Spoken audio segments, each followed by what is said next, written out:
Israel और Iran के बीच युद्ध 13 जून 2025 को शुरू हुआ, जब इजराइल ने ऑपरेशन राइजिंग लायन के तहत ईरान के परमाणु और सैन्य ठिकानों पर हवाई हमले किए।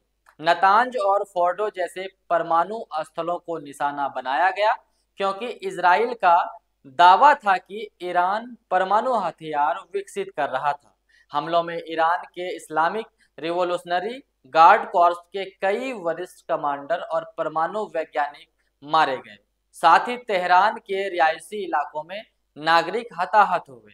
जवाब में ईरान ने 13 जून की रात ऑपरेशन 2 प्रॉमिस 3 के तहत इजराइल पर 100 से अधिक बैलिस्टिक मिसाइलें और ड्रोन दागे, जो तेल अवीव, हाइफा और बेंगुरियन हवाई अड्डे पर केंद्रित थे। इजराइल की आयरन डोम ने कई मिसाइलों को रोका, लेकिन कुछ ने नुकसान पहुंचाया, जिसमें एक इजरायली की मौत और दर्जनों लोग घायल हुए। ईरान ने दावा किया कि उसकी हाइपरसोनिक मिसाइलों ने इजराइल की रक्षा प्रणाली को भेदा। 14 से 18 जून तक दोनों पक्षों ने हमले तेज किए। इजराइल ने तेहरान में ईरानी सरकारी टीवी चैनल और रक्षा मंत्रालय पर हमले किए, जिसमें पत्रकार और सैन्यकर्मी घायल हुए। ईरान ने 15 और 17 जून को इजराइल पर और मिसाइलें दागी, जिसमें तेल अवीव और हाइफा में इमारतें क्षतिग्रस्त हुई। 18 जून को ईरान के supreme leader ayatollah Ali Khamenei ने इजराइल के खिलाफ युद्ध की औपचारिक घोषणा की और 25 मिसाइलें दागी, लेकिन इजराइल को सीमित नुकसान हुआ। इसके जवाब में इजराइल ने तेहरान में सेंट्रीफ्यूज और हथियार निर्माण स्थलों को निशाना बनाया। अंतर्राष्ट्रीय स्तर पर अमेरिका ने इजराइल का समर्थन किया और मिसाइल रक्षा में मदद की, जबकि रूस और चीन ने हमलों की कड़ी निंदा की। पाकिस्तान ने ईरान का समर्थन किया। वहीं भारत ने दोनों पक्षों से संयम और कूटनीति की खास अपील की। संयुक्त राष्ट्र और IAEA ने परमाणु रेडिएशन के खतरे की चेतावनी दी।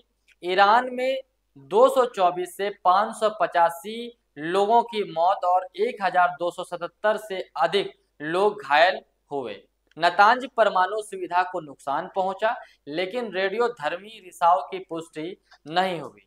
इजराइल में 8 लोगों की मौत और 200 से अधिक घायल हुए। साथ ही तेल अवीव और हाइफा में बुनियादी ढांचे को काफी नुकसान पहुंचा।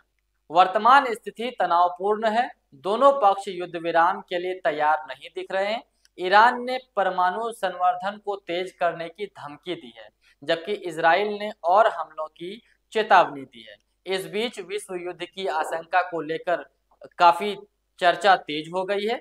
कई विशेषज्ञों का मानना है कि यदि यह संघर्ष क्षेत्रीय स्तर पर फैला, जिसमें खाड़ी देश, अमेरिका, रूस या चीन जैसे बड़े देश शामिल हो गए, तो स्थिति तीसरे विश्व युद्ध की ओर बढ़ सकती है। अमेरिका की सैन्य तैनाती और रूस चीन की प्रतिक्रिया इस खतरे को बढ़ा रही है। हालांकि भारत जैसे देश कूटनीतिक समाधान की वकालत कर रहे हैं और संयुक्त राष्ट्र भी युद्ध विराम के लिए प्रयासरत है। मेरा मानना है कि अभी विश्व युद्ध की संभावना सीमित है, क्योंकि कोई भी बड़ा देश पूर्ण युद्ध की कीमत नहीं चुका सकता, लेकिन गलत अनुमान या उकसावे की कार्रवाई स्थिति को अनियंत्रित कर सकती है। तेल की कीमतों में उछाल और वैश्विक आपूर्ति श्रृंखला पर असर पहले ही वैश्विक अर्थव्यवस्था को प्रभावित कर रहा है, जो इस तनाव को और जटिल बनाता है। शांति के लिए तत्काल कूटनीति जरूरी है।